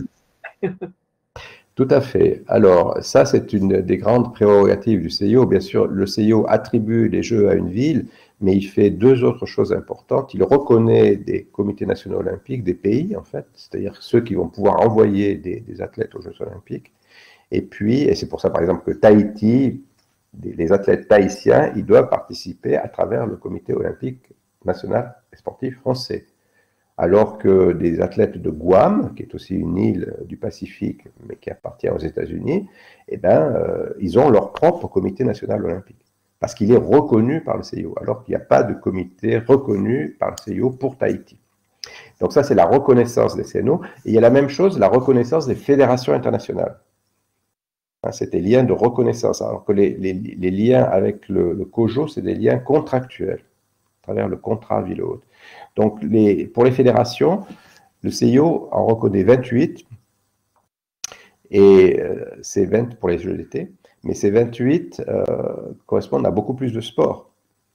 Par exemple, en natation, vous avez la natation, mais vous avez le plongeon, le water-polo, la natation synchronisée, ou l'artistique, comme on dit maintenant, et puis la natation de longue distance. Il y a 5 disciplines, en fait, derrière la Fédération internationale de natation. Pour le volleyball, vous avez le volleyball classique, 6-6, et vous avez le volleyball de plage, 2-2. Donc, en reconnaissant une fédération, le CIO ne reconnaît pas obligatoirement toutes ces disciplines. Par exemple, le volleyball de plage n'est arrivé aux Jeux Olympiques en 1996. Avant, c'était que le volleyball classique. Donc, c'est un lien de reconnaissance entre le CIO et les fédérations. C'est ce qu'on peut dire. Et puis alors, en échange de cette reconnaissance, ah oui, il y a aussi la question en échange de cette reconnaissance, les fédérations participent aux revenus des Jeux Olympiques, si elles y participent, bien sûr. Alors, depuis l'agenda 2020, ça c'est aussi une réforme de l'agenda 2020, les COJO peuvent proposer un certain nombre d'autres sports, c'est-à-dire un certain nombre d'autres fédérations, parce qu'une fédération doit être gouvernée par un sport doit être gouverné par une fédération. Et donc à Tokyo, ils en ont proposé 5, à savoir le karaté, le surf, le skateboard, l'escalade et le baseball-softball. Tous ceux-là ont été proposés par Paris, sauf le baseball-softball, parce qu'à Paris, il n'y a pas vraiment de stade de baseball-softball, contrairement à Tokyo. Et pourquoi alors les Japonais ont proposé le baseball-softball? Ben parce que, bien sûr, à travers ces stades, il y a un grand nombre de spectateurs et donc de ventes de billets potentiels. Et donc, ça va aider le coût, si j'ose dire, d'organiser ces deux sports dans les installations existantes à Tokyo, sans frais supplémentaires en termes de construction. Donc. Les autres sports, le karaté, le surf, etc., utilisent de petites installations qui sont provisoires, par exemple pour des murs d'escalade ou des choses comme ça. À Paris, ils ont rajouté le breakdance, vous dites, en fait, le CIO préfère parler de breaking, comme ça a été le cas à Buenos Aires pour les Jeux de la jeunesse. Et là aussi, le breaking, c'est un sport qui ne nécessite pas d'installation importante, il suffit d'avoir une sorte de tatami dans un gymnase fermé, et voilà. Donc, c'est effectivement une prérogative des COJO de pouvoir proposer un certain nombre de sports qui ensuite doivent être approuvés par le CIO, ce qui a été le cas pour Paris 2024. Mais une fois approuvé, il le reste. C'est une question de Madame Parizeau. Est-ce qu'il reste pour les éditions suivantes? Non. Non, la preuve, le karaté sera organisé à Tokyo 2020, mais ne sera pas organisé à Paris 2024. Le baseball ne sera pas non plus organisé à Paris 2024. Probablement, il sera organisé à Los Angeles 2028, parce qu'il y a des stades de baseball à Los Angeles. Donc, c'est une façon assez habile, je dois dire, qu'a trouvé le CIO de faire entrer d'autres sports aux Jeux Olympiques, parce que ça fait longtemps que beaucoup de sports frappent à la porte et n'arrivaient pas à rentrer. Et dans la précédente présidence, il y avait eu la suppression du baseball-softball, qui était au programme olympique depuis 92-96. Et puis ensuite, il y a eu l'ajout du golf et du rugby, qui sont, voilà. Mais c'était très très lent et ça ne satisfaisait pas les fédérations internationales, qui sont nombreuses. Il y a plus d'une centaine de fédérations qui gouvernent différents sports et disciplines. Et donc, à travers la proposition de laisser les COJO proposer des sports en fonction aussi de leurs intérêts nationaux et des installations qui peuvent exister chez eux, eh bien, finalement, le programme olympique est passé de 28 à 33 sports pour les Jeux d'été. Donc, satisfait plus de fédérations que dans le passé. Par contre, financièrement, ces fédérations ne participent pas aux revenus des Jeux Olympiques de Tokyo, ni de ceux de Paris, s'ils sont ajoutés pour Paris, etc. Un jour, ils le feront, mais ce n'est pas le cas à l'heure actuelle. Voilà. Oui, je vous en prie, je vous en prie. Non, c'était juste, je regardais s'il y avait d'autres questions. Il n'y a pas d'autres questions qui ont été ajoutées. Ce ne sont pas en exhibition, hein. C'est des sports ceux qui gagneront seront des médailles olympiques. Ce n'est pas des exhibitions comme ça peut être dans le passé ou des démonstrations, comme on disait aussi dans le passé.